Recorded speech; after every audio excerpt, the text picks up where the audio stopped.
The wedding was meant to be perfect. White roses lined the aisle, crystal chandeliers glowed softly above the guests, and a live string quartet filled the air with music that felt expensive and rehearsed down to the last second. Every detail screamed wealth, class, and status. This was not the kind of place where mistakes were allowed, and certainly not the kind of place where someone like him was supposed to be noticed. He stood near the back of the hall alone. The black man wore a plain dark suit, neatly pressed but clearly old. Not designer, not tailored to impress. The fabric had seen years of use, the kind that carried stories no one here bothered to imagine.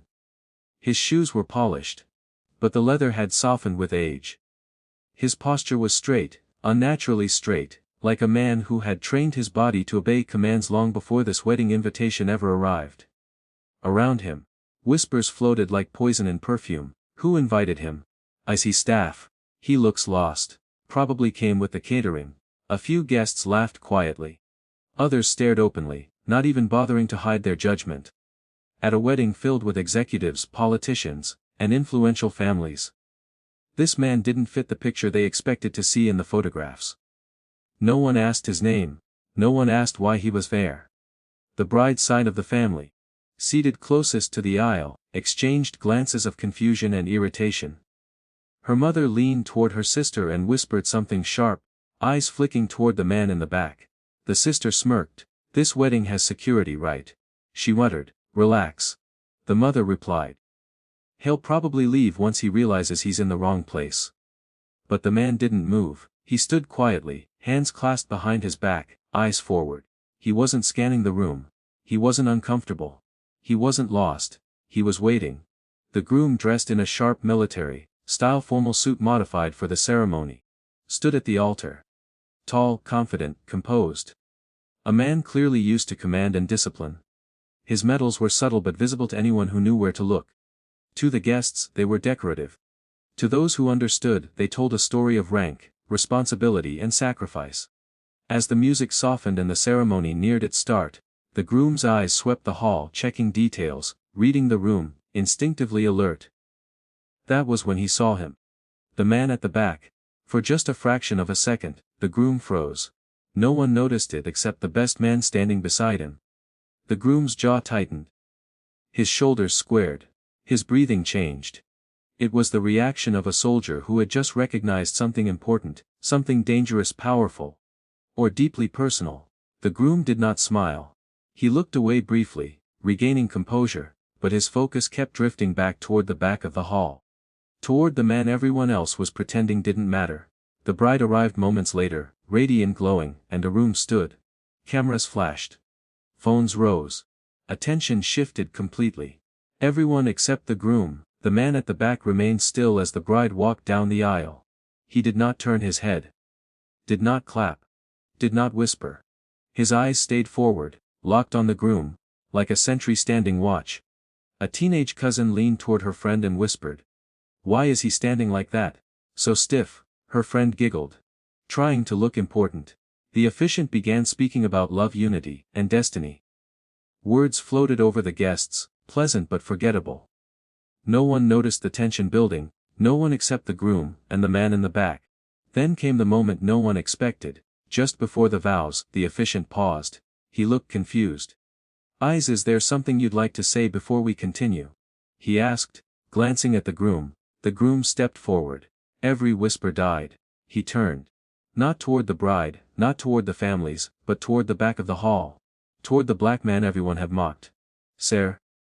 the groom said, his voice calm but commanding, carrying effortlessly across the room. "Would you please step forward?" Gasps rippled through the crowd. The bride turned, confused. Her mother's face tightened with alarm. The guests twisted in their seats, shocked that the groom was addressing him. Now, of all times. The man at the back moved immediately, no hesitation, no confusion. He walked down the aisle with slow, measured steps. Each footfall echoed. His posture remained rigid, controlled. The closer he came, the more uncomfortable the room became. Someone whispered, "Is this some kind of joke?" Another muttered, "This is embarrassing." When the man stopped a few feet from the altar, the groom looked directly at him. For a long moment, they simply stared at each other. Then the groom did something that made the air leave the room. He straightened fully. His right hand rose sharply, and he gave the man a perfect command salute, sharp, precise, flawless. The room froze, the string music stopped mid-note. Phones slipped from hands, the bride gasped, the officiant's mouth fell open. Because this was not a casual gesture. This was not respect. This was military obedience. And whatever everyone thought they knew about the man they had mocked, they were about to be very, very wrong. The salute hung in the air like a gunshot that no one had heard coming. For a heartbeat, the room forgot how to breathe. This was not part of any wedding rehearsal. This was not tradition. This was not symbolic. Anyone who had ever seen real military discipline knew immediately. What they had just witnessed was rank acknowledging rank. Authority honoring something far greater than ceremony or wealth. The black man did not flinch. The moment the groom's hand snapped to his brow, the man responded instinctively, as if his body had been waiting for that command for years. His spine locked tighter. His chin lifted by a fraction, and his right hand came up in a mirror, perfect salute. Krieg's act. Time to the millisecond. The kind of salute you only learn when mistakes cost lives. A collective shiver ran through the room. This was no staff member. No lost guest. No outsider. The bride slowly turned her head, eyes darting between the two men. She had never seen her groom salute anyone like that, not even his superiors during formal events. Her confusion deepened into something closer to awe, mixed with fear of the unknown. Her mother leaned forward, whispering sharply, "What is going on?" "I don't know." Her sister replied, voice unsteady. "But this isn't normal." The groom lowered his hand first, but his posture remained rigid, respectful. He took one step closer to the man, then another until they stood face to face at the altar. Guests craned their necks. Some rose slightly from their seats. Phones were forgotten. This moment demanded full attention. "Permission to speak, sir." The groom asked, "Sir." That single word struck harder than the salute. Murmurs erupted like sparks across dry grass. Did he just call him sir? Who is that man? Is this some kind of military stunt? The man nodded once. Permission granted. His voice was deep, steady, controlled. Not loud, yet it carried weight, earned weight. The kind that came from being listened to when everything was falling apart. The groom turned to the crowd, then back to the man. His expression softened, not weakness, but reverence.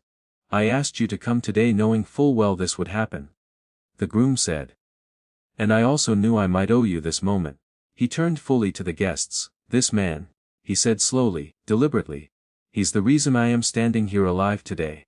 The room erupted, not with applause, but with shock, gasps, hands flew to mouths, eyes widened. The whispers returned, louder now, frantic and confused. The bride's breath caught in her throat. She stared at the man, seeing him for the first time, not as a stranger, but as a mystery wrapped in quiet authority. The groom continued. "Years ago, before the medals, before the rank, before the invitations and the speeches, I was just another soldier, thought he knew everything." He smiled faintly, then looked back at the man. "And I was wrong." He gestured toward him. "This man was my commanding officer." The silence that followed was deafening. People shifted uncomfortably in their seats. The same guests who had whispered insults now felt their faces burn. The teenage cousin who had laughed earlier stared at the floor. The bride's aunt swallowed hard. "A commanding officer." Someone whispered. "But he doesn't look like what?" Another raised a hand, and the room quieted instantly. "He led us through missions most people will only ever see in movies," the groom said. "He stood in front of bullets so we didn't have to. He carried wounded soldiers on his back when vehicles couldn't reach us. And when things went wrong, when they always went wrong, he never left a man behind." The man stood still, eyes forward, not seeking praise. His face showed no pride, no bitterness, just memory. "I watched him save lives while being treated like he didn't belong," the groom continued. "Not by the enemy, but by our own people." That sentence landed heavy. The bride's mother stiffened.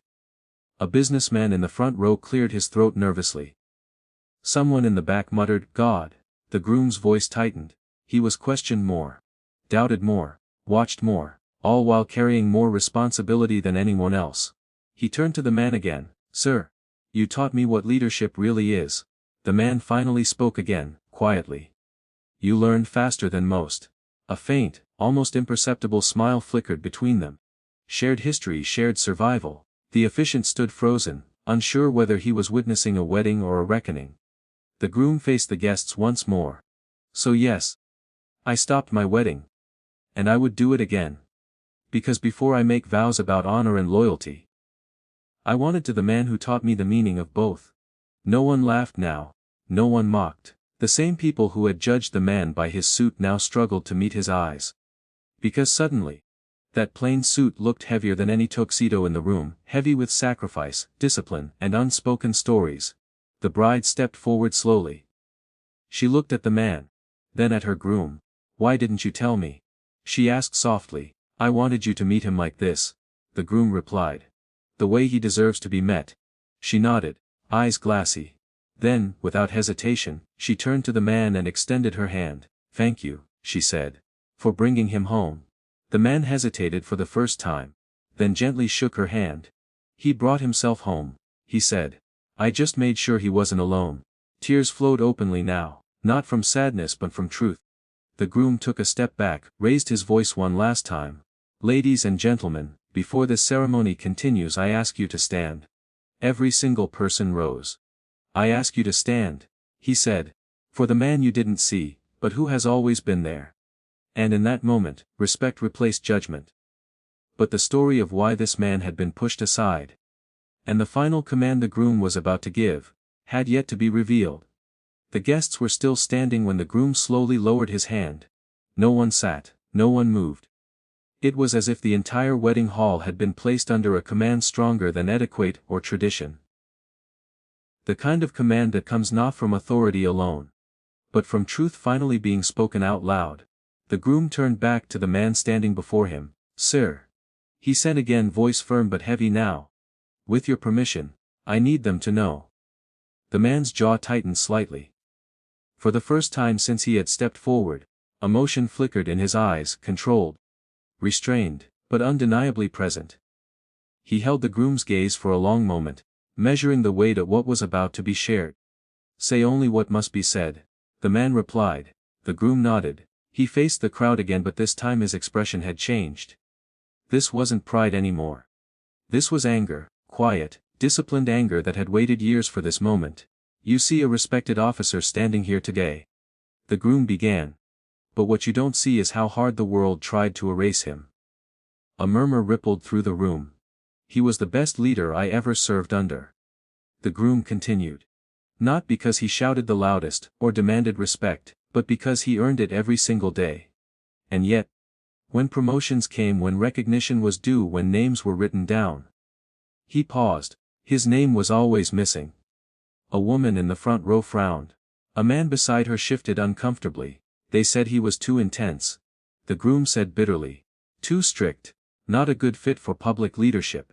But somehow, he was always the one trusted with the hardest missions. Always the one sent where survival wasn't guaranteed. The bride covered her mouth, her eyes never leaving the man in the plain suit. They used him, the groom said. And when he came back with scars, some you can see, some you can't. They thanked him quietly and pushed him aside loudly. The room felt smaller now. Heavier. The man's gaze dropped just slightly, not in shame but in memory. There was a mission. The groom continued, voice tightening, that went wrong. Bad intelligence. Poor decisions made far above our pay grade. We were surrounded. Cut off. Outnumbered. Several guests leaned forward instinctively, drawn into the gravity of his words. He had a choice, the groom said. Save himself, or stay.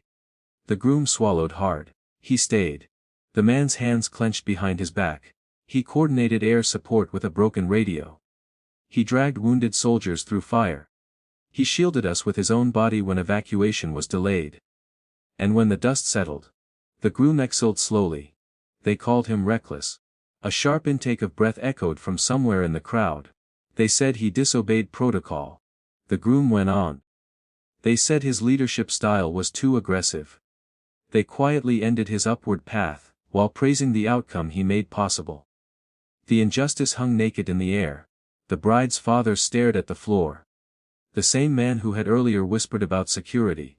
now looked like he wanted to disappear. The groom turned back to the man, his voice breaking discipline for the first time. You were blamed for surviving us. The man closed his eyes for a brief second. When he opened them, they were clear. I did my job, he said calmly. Nothing more. The simplicity of his words hit harder than any speech. The groom faced the crowd again. This man retired without ceremony, without medals he earned, without headlines. While men he trained stood on stages and accepted applause. He straightened. And today some of you assumed he was staff. Some of you laughed. Some of you judged him by his skin, his suit, his silence. No one spoke. No one could. I invited him today, the groom said, not as a guest but as a reminder. He turned toward the man once more. Sir, he said, loud enough for everyone to hear, I would not be standing here without you. I would not be alive, and I would not be the man I am today. He paused, then added, and that is why I will never stand above you. The groom took one step back, then another, and then, before anyone could process what was happening, he turned sharply and snapped into attention again. Company. The word echoed. Every former service member in the room reacted instantly, bodies stiffening before their minds caught up. Takeout! The sound of dozens of heels and shoes snapping together thundered through the hall. Civilians gasped. The man's eyes widened slightly. The groom faced him directly.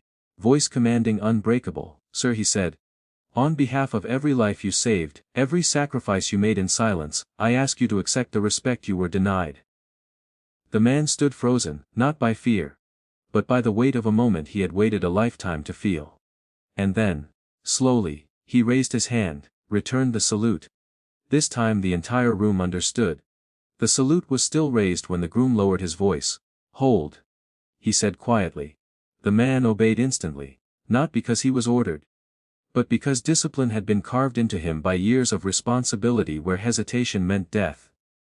His hand remained firm at his brow, elbow locked, posture perfect. The room watched in stunned silence, realizing this was not a performance. This was muscle memory forged in places far removed from flowers and chandeliers. The groom turned slowly, surveying the crowd. Look at him, he said. No anger, no accusation, just truth. Look at the man you ignored. No one looked away now. You see a guest in a simple suit, the groom continued. But what you're really looking at is the standard you claim to admire: courage, discipline, sacrifice. Until it wears a face you didn't expect. A wave of discomfort rolled through the room. The groom gestured toward the man. You mocked his silence. But silence was his duty. You judged his posture. But that posture carried men out of fire. You questioned why he was here. His voice hardened. You should be questioning why people like him are not honored more often. The bride stepped closer to the groom, her hand trembling slightly as she slipped it into his. She wasn't trying to stop him. She was standing with him. The groom took a breath. Sir, he said again, you were denied a final formation. You were denied a farewell worthy of your service. He turned sharply. But that denial ends today. A murmur surged: confusion, anticipation, disbelief. The groom raised his voice. All veterans present, former or active, step forward. Chairs scraped the floor. Men and women hesitated, unsure, then rose. Some had gray hair, some walked with limps. Some wore suits that hid scars beneath fabric. One by one they moved into the aisle, forming a loose line behind the groom. The room changed. This was no longer a wedding hall.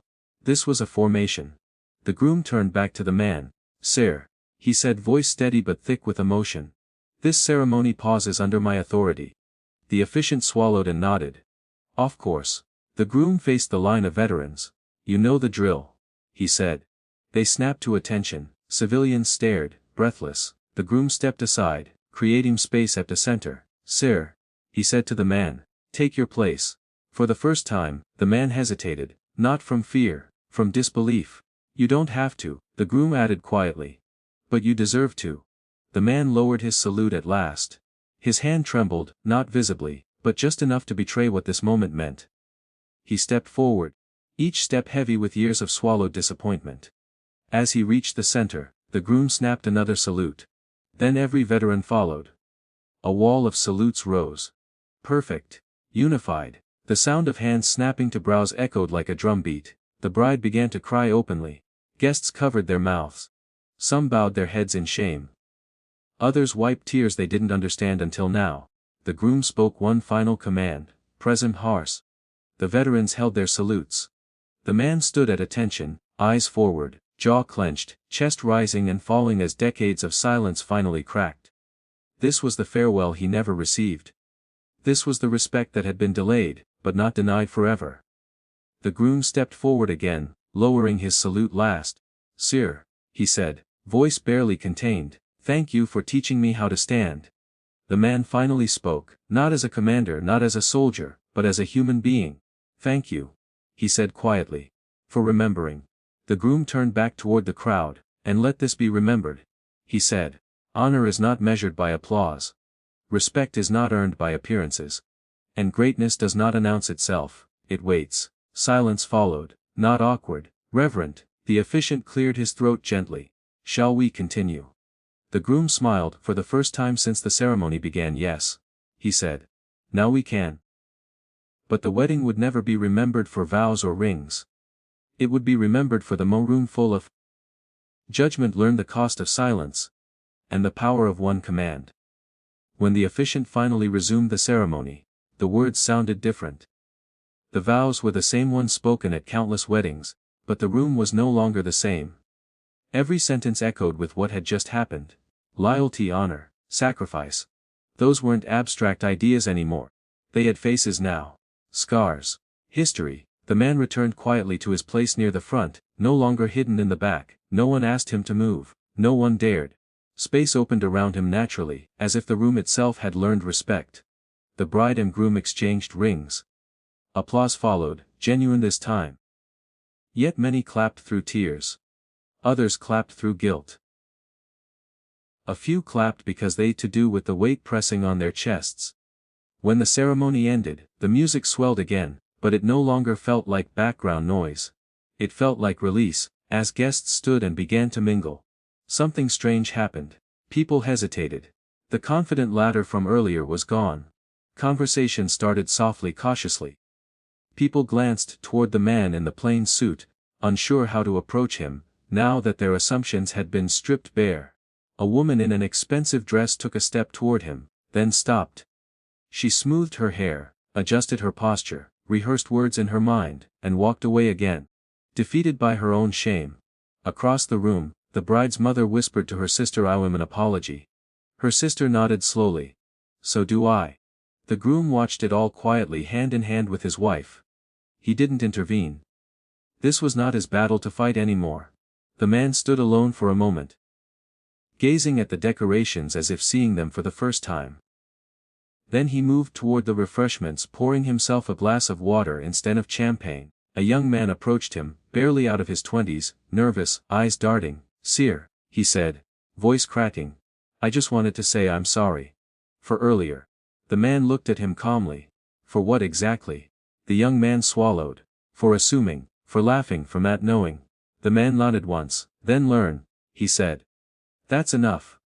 The young man exhaled in relief, thanked him, and walked away lighter than he had arrived. Others followed. An older businessman approached next. "I served briefly," he said quietly. "Never saw combat. I thought I understood sacrifice. I didn't." The man met his eyes.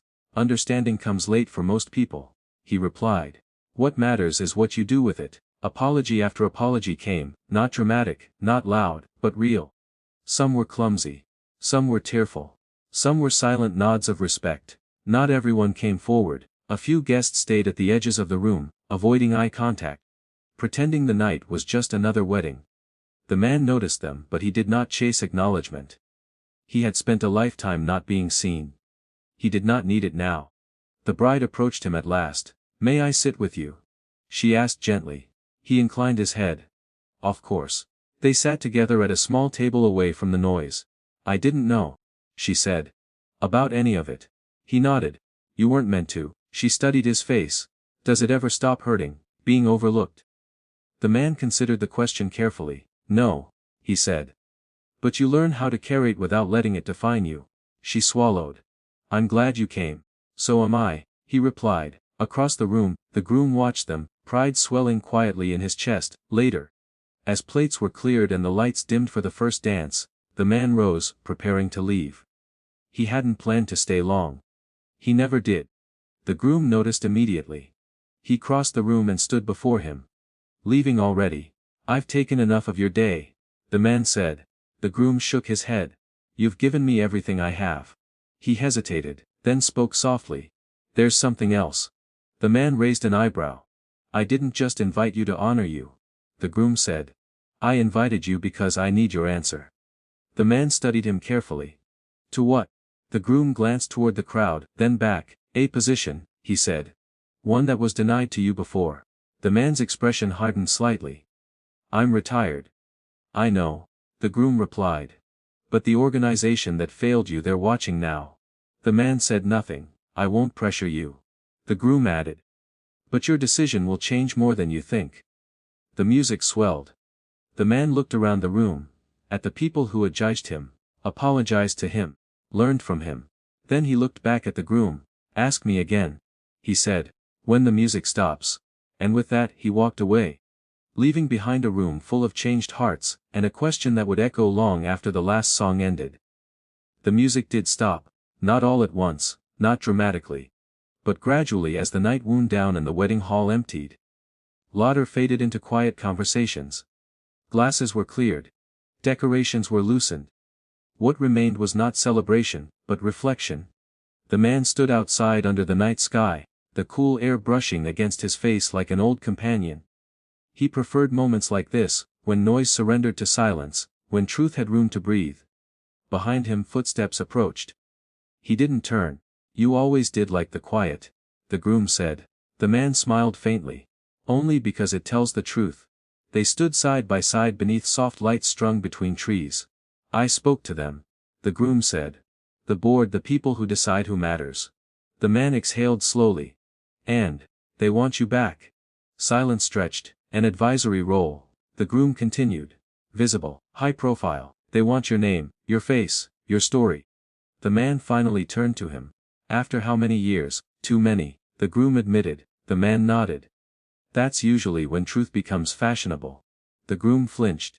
Not from insult but from accuracy. They know they were wrong. The groom said. No, the man corrected gently. They know they were exposed. The groom said nothing.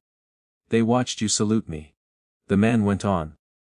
They watched a room full of civilians untend in seconds what they buried for decades. They didn't reach out because of respect. They reached out because silence no longer protects them. The groom lowered his gaze. Still, it's a chance. The man looked back at the hall, now empty, stripped of ceremony. I didn't serve for chances, he said. I served for responsibility. The groom inhaled. They want you to lead reform. Training ethics, command culture. The man laughed softly, not bitter. Tired. I offered them that once, he said. They called it disruptive. A pause. Why now? The man asked. Because they're afraid. The groom answered honestly. And because they believe you'll say yes. The man folded his arms. Do you? The groom met his eyes. I believe you'll do what's right, even if it costs you. The man studied him for a long moment, then nodded once. Tell them this, he said. The groom straightened instinctively. Tell them I'll meet them. The man continued. Not to accept their offer, but to listen. The groom's brow furrowed. That's not a yes. It's not meant to be. The man replied. Power offered without accountability is just decoration. The groom smiled faintly. You haven't changed, neither have they. The man said. They stood in silence again. Why did you really come tonight? The groom asked. The man thought for a moment. To see if the world had learned anything, he said. And to see if you had. The groom swallowed. And? The man looked at him. You stood. The groom exhaled, emotion finally breaking through. I owed you that. You owed yourself that. The man replied. The groom straightened. If they don't change, if they try to use you, then I walk. The man finished. I've walked before. He turned to leave. Sir, the groom called out. The man stopped. Whatever you decide, the groom said, voice thick, you won't stand alone again. The man nodded once, then disappeared into the night. And the man stopped. Whatever you decide, the groom said, voice thick, you won't stand alone again. The man nodded once, then disappeared into the night. And for the first time in a long time, the world felt slightly unsettled. The building was designed to intimidate. Cold glass. Polished steel. Hallways that echoed with authority and silence in equal measure. Portraits of former leaders lined the walls, mostly the same faces, the same expressions. The same unspoken message about who history had chosen to remember. The man walked through the entrance alone, no escort. No uniform. No nameplate. Just a plain suit, and a presence that unsettled everyone who noticed him. At the end of the hall waited the boardroom. Inside sat men and women who had shaped careers with signatures and silence. They rose when he entered, not all at once, not cleanly. But enough to show they understood this meeting was different. "Thank you for coming," the chairperson said. The man nodded but did not sit. "You asked to meet," he replied. "I'm here." They exchanged glances. "We want to begin by acknowledging," one of them started. "No," the man interrupted calmly. "Begin by listening." The room stilled. "You invited me here because the world saw what you hid," he continued. "Because a salute expose of convenience. Because pretending I don't exist is no longer an option." The chairperson folded her hands. "We made mistakes. We made patterns," the man corrected. "Mistakes are accidental. Patterns are deliberate." Silence. "We're offering you a leadership role," another member said. "Authority to change things." The man finally sat. "Authority without truth fails," he said. "So here is mine." He leaned forward. "And you denied me promotion not because I lacked skill, but because my leadership made you uncomfortable. I did not perform gratitude. I did not soften orders to ease egos. I did my job. Some shifted in their chairs. You used my outcomes and rejected my methods. You benefited from my results and erased my presence. And now you want my credibility." The chairperson nodded slowly. "We want reform."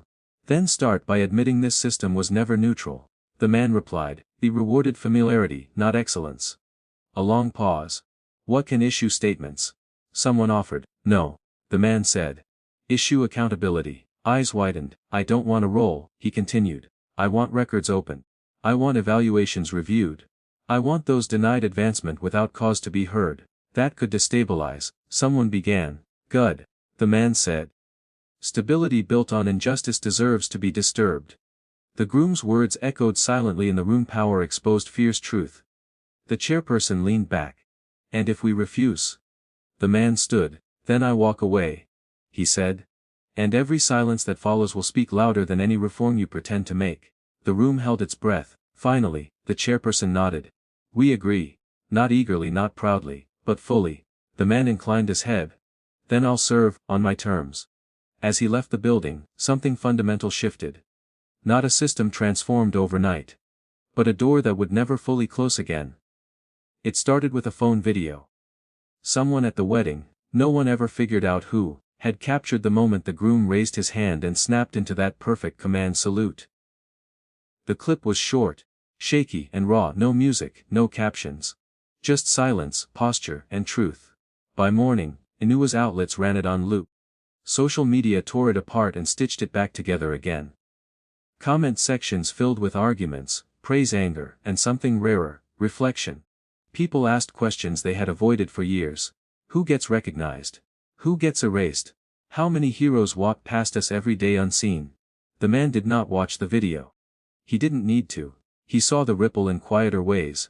Former soldiers reached out, men and women who had once served under him, or beside him, or merely heard his name whispered with respect in barracks and field tents.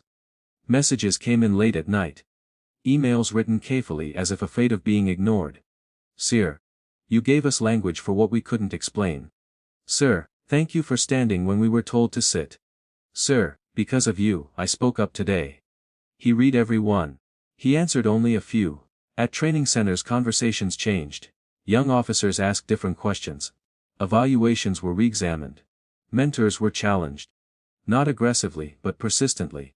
At the same time, resistance hardened. Op-eds appeared questioning his tone. Commentators dissected his posture, his silence, his refusal to smile more. The same old critiques, repackaged, polite, familiar. He recognized them instantly. At the first reform meeting, he stood before a room full of leaders and spoke plainly. "You don't need to like me," he said.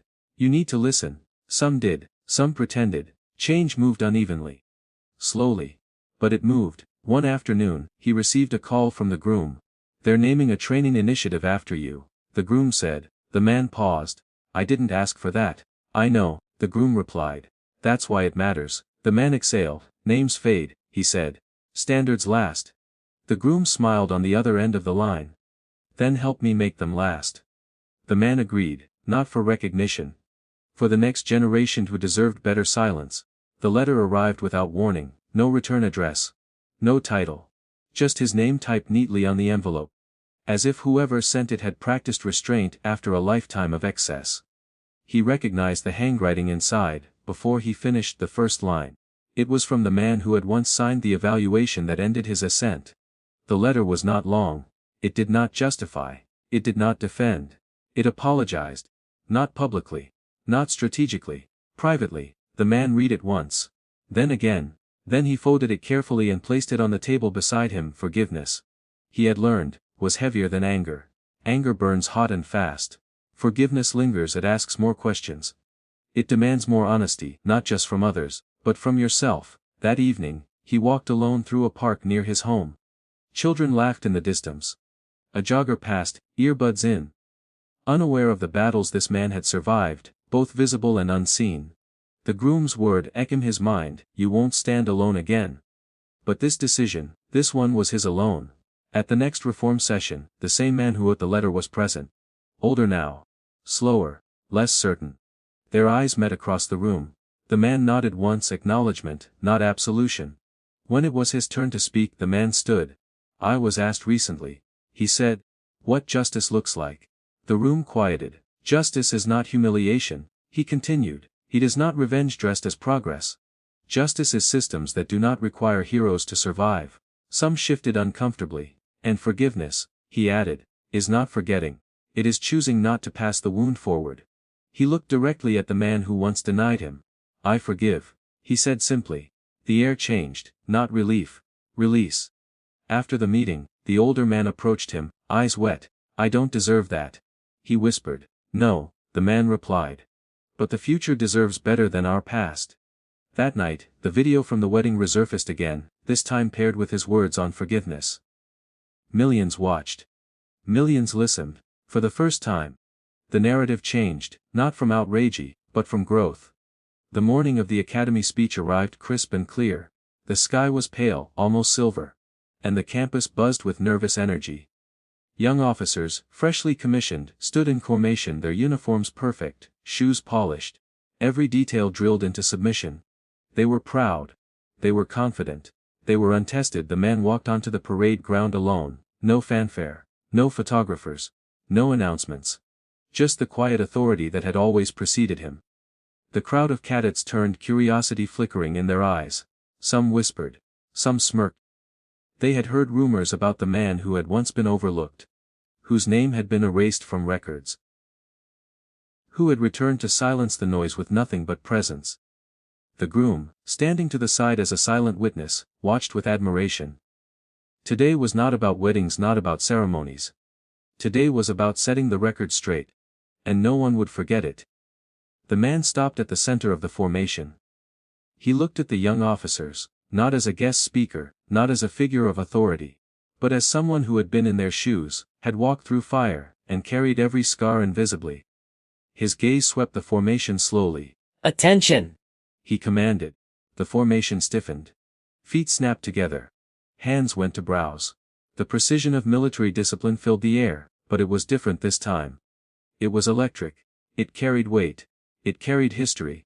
It carried respect. The man raised his hand, slowly, carefully, a perfect salute. Silence fell over the academy grounds. Not the nervous hush of cadets unused to authority. This was reverence, recognition, understanding. Then, one by one, the young officers returned the salute. Not out of ritual. Not out of fear. Out of comprehension. They had just seen what true service looked like. And they would carry that lesson into every command. Every mission, every decision they ever made. The man lowered his hand. He spoke, voice steady, calm, yet resonant. Leadership is not granted by rank. Respect is not demanded by title. Honor is not recorded by applause. Every day, you will face choices that test your courage, your ethics. Your commitment to those who rely on you.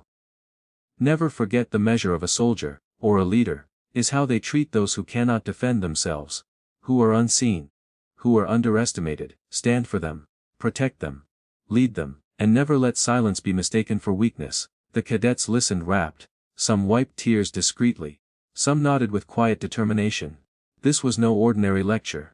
It was a lesson forged in decades of sacrifice. One that could not be taught in a book or learned in a drill. At the back of the formation the groom stepped forward, he snapped a crisp salute. The man returned it. This time not as a gesture of recognition for authority alone, but as a signal that what had been denied was finally restored. Cameras from the academy caught the moment. But no one needed them. The world could watch all it wanted, but the truth was already alive in the formation, in every young officer who would now carry it forward. And then quietly the man stepped away. He didn't linger. He didn't boast. He didn't see today because he never had. What mattered was not recognition. It was legacy. As he walked off the grounds, the groom caught up to him. You did it, the groom said softly. The man shook his head. We did it, he corrected. And now it continues. The groom smiled. Do you ever get tired of standing alone? The man looked at him, eyes calm and unwavering. I'm never alone, he said. Not when the world finally remembers who matters. Behind them, the cadets lowered their salutes slowly, but the lesson remained, etched into memory. Carried in every decision, every future command. The man who had once been mocked at a wedding had become a symbol far greater than applause or medals. He had become timeless. And the final salute, the one that froze a room, corrected injustice, and inspired generations, would never be forgotten.